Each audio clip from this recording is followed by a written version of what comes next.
ओजपूर्ण चमकदार चेहरा हमारे व्यक्तित्व की सबसे बड़ी विशेषता होती है। इसके लिए हम बहुत प्रयास करते हैं, जतन करते हैं। मेरा सुझाव है आप कपालभाति प्राणायाम कीजिए। यह प्राणायाम आपके शरीर को शुद्ध करेगा, मन को शुद्ध करेगा और आपको एक शानदार व्यक्तित्व का मालिक बनाएगा। तो आइए, आज हमारे वीडियो का विषय है कपालभाति प्राणायाम।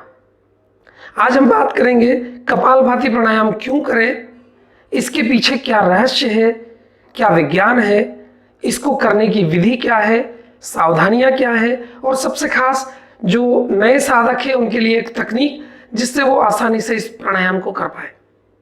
वीडियो को पसंद आने पर लाइक करें, चैनल को सब्सक्राइब करें। साथियों, हम बीमार क्यों पड़ते हैं?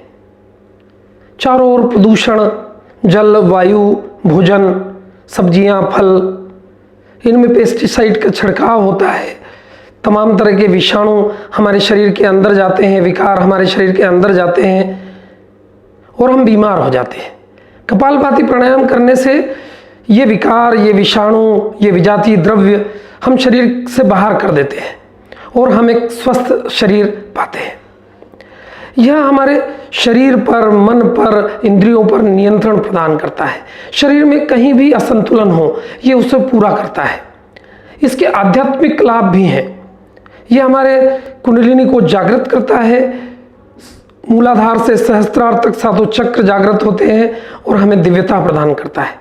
रोगों की बात करें तो श्वसन संबंधी सभी रोग, हृदय संबंधी सभी रोग, हड्डियों से संबंधित सभी रोग, त्वचा से संबंधित सभी रोग, पाचन से संबंधित सभी रोग, शरीर के तमाम रोगों में यह रामबाण इलाज है। यह अद्भुत प्राणायाम है। 99% बीमारियों में कपालभाति से हम उन बीमारियों को दूर कर सकते हैं।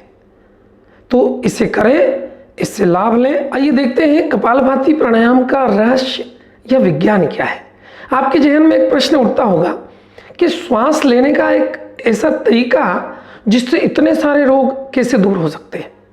जानते हैं, हमारे जीवन का मूल आधार है प्राण, श्वास, ऑक्सीजन, जिसे हम अपने शरीर में फेफड़ों में भरते हैं। लेकिन वर्तमान जीवन की आपाधापी, तनाव, दबाव से हम बहुत छोटा श्वास लेते हैं। फेफड़ों की केवल 20 से 30% क्षमता का हम उपयोग करते हैं। शेष भाग में कार्बन डाइऑक्साइड, विकार, विजातीय द्रव्य, टॉक्सिस जमा रहते हैं, जिसके कारण हमारा शरीर बीमार होता है। ये हमारे लिए नुकसानदायक है। ऐसा कोई तरीका नहीं है कि फेफड़ों से हम कार्बन डाइऑक्साइड को एक साथ बाहर कर दें। कपालभाति से हम क्या करते हैं, झटके से श्वास फेंकते हैं। इससे शने शने हम कार्बन डाइऑक्साइड को शरीर से बाहर फेंक रहे हैं और जो रिक्त स्थान होता जा रहा है उसमें प्राणवायु, प्राण शक्ति, ऑक्सीजन भरती जा रही है। एक समय के बाद हमारा शरीर, हमारे फेफड़े प्राणवायु से परिपूर्ण हो जाते हैं और ये प्राणवायु रक्त के साथ संचार करती हुई उस कोशिका तक जाती है, उस कोशिका के पावर हाउस माइटोकॉन्ड्रिया तक जाती है और उससे ऊर्जावान बनाती है। इससे पूरा शरीर ऊर्जा से भरपूर हो जाता है। हम ऊर्जा के पुंज बन जाते हैं और हमारे शरीर के विजातीय द्रव्य, टॉक्सिस, विकार, विषाणु, जीवाणु, वायरस सब बाहर हो जाते हैं और हम स्वास्थ्य को उपलब्ध होते हैं। दूसरी बात, श्वास फेंकते फेंकते अनायास ही हम हमारे मन के विकार, तनाव, दबाव, डिप्रेशन आदि को भी फेंकने लगते हैं। इससे मन का रेचन होता है, मन हल्का होता है और हम स्वास्थ्य को उपलब्ध होते हैं। इसको हम एक उदाहरण से समझ सकते हैं। जिस प्रकार अधिक वर्षा से हमारे सड़क के दोनों ओर जो गटर, नालियां होती हैं, उसके अंदर का जमा कचरा साफ हो जाता है और एक समय के बाद पूरी नालियां साफ सुथरी हो जाती है। यही हाल कपालभाति करने के बाद, प्राणायाम करने के बाद हमारे शरीर का होता है। हमारा शरीर स्वच्छ, साफ हो जाता है और हम स्वस्थ हो जाते हैं। कपालभाति करने की विधि पर हम बात करते हैं। आप सभी लोगों ने छींक में और सर्दी जुकाम में अपनी नाक को साफ करते हुए पेट और नाक की स्थिति को जाना होगा। बस उस स्थिति को ध्यान में रखें और कपालभाति प्राणायाम में इसको लागू करें। सबसे पहले सुखासन में पालथी मार के बैठ जाएं। हम वज्रासन, सिद्धासन और पद्मासन में भी बैठ सकते हैं। कमर को सीधा रखें, कंधे को सीधा रखें, नज़र सामने और आंखें कोमलता से बंद। अपना ध्यान नाभि पर लाएं। श्वास को भरते हुए नाभि को झटका दें।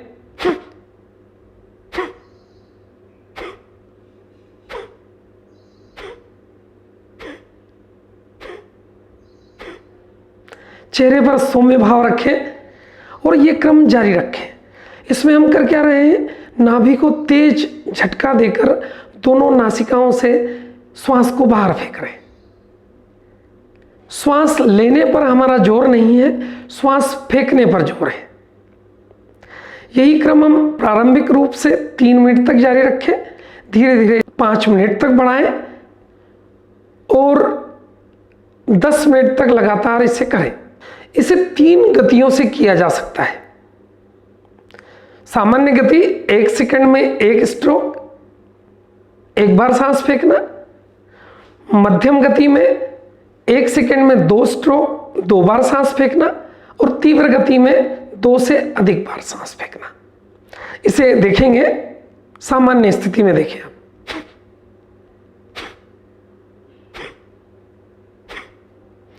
मध्यम स्थिति में देखें, तीव्र स्थिति में देखें।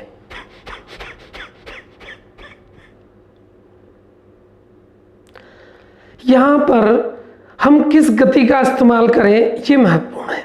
यदि आप निरोग हैं, किसी रोग से पीड़ित नहीं हैं, तो सामान्य स्थिति यानी 1 सेकंड में 1 स्ट्रोक, 1 बार श्वास फेंकना आपके लिए उत्तम रहेगा।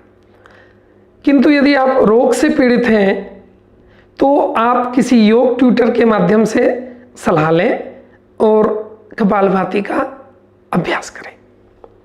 एक जरूरी बात और आपसे कहना चाहूँगा। आयुर्वेद के अनुसार 3 प्रकृति के लोग होते हैं, वात प्रकृति, पित्त प्रकृति और कफ प्रकृति। इन तीनों के लिए कपालभाति प्राणायाम को अलग अलग विधि से किया जाना चाहिए। दूसरा, आप रोगी हैं तो रोग कितना पुराना है, रोग का तीव्रता क्या है, उसका प्रकार क्या है, इसके अनुसार भी कपालभाति का अभ्यास अलग अलग किया जाएगा। तो आप अपने योग टीचर, योग इंस्ट्रक्टर से सलाह लें या मुझे कमेंट बॉक्स में प्रश्न करके पूछें। कपालभाति प्राणायाम के अभ्यास में कौन कौन सी सावधानियां रखना चाहिए या किन लोगों को इसे नहीं करना चाहिए। यदि आपका ऑपरेशन हुआ हो तो 6 महीने तक इसका अभ्यास नहीं करें। पेट में अल्सर हो, कमर दर्द हो, ब्रेन स्ट्रोक, हार्ट स्ट्रोक में इसका अभ्यास नहीं करें। गर्भवती महिलाएं, पीरियड्स में इसका अभ्यास नहीं किया जाए। हर्निया रोग में भी इसका अभ्यास नहीं करना चाहिए। आइए, नए साधकों के लिए एक तकनीक का इस्तेमाल किया जा सकता है।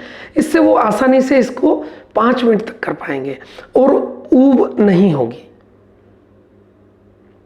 साथियों, आप जानते हैं संगीत में एक जादू होता है। छोटा बच्चा जो बोलना और चलना नहीं जानता, वो भी इसके लय, ताल और सुर पर थिरकता है। बस यही चीज़ हमें अपने कपालभाति प्राणायाम को शुरुआत करने में लेना है। अपना मनपसंद भजन या गीत लीजिए, उसकी बीट, उसकी ताल का इस्तेमाल कीजिए अपने स्ट्रोक लगाने पर, श्वास को फेंकने पर। देखिए, आप इसको आसानी से अपने उस भजन के अंत होने तक कर पाएंगे, बिना ऊब के और बिना परेशानी के।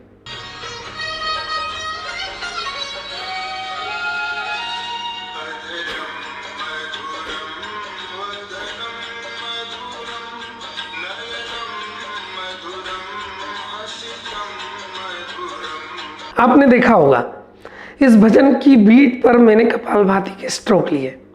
अब आप स्ट्रोक के साथ साथ अब चलते जाएंगे, आपको पता नहीं लगेगा कि आपका 5 मिनट कब पूरा हो जाता है। मन उबेगा नहीं, शरीर थकेगा नहीं। हमने मन और शरीर को मोड़ दिया है अलग अलग रास्तों पर। हमारा मन भजन सुन रहा है, शरीर स्ट्रोक ले रहा है। तब आप इसको आसानी से पूरा कर सकते हैं। तो साथियों, ये थी कपालभाति पर जानकारियाँ। आशा है आपको पसंद आएगी। अगर आपकी कुछ क्वेरी और प्रश्न हो तो कमेंट बॉक्स में ज़रूर पूछें। नमस्ते।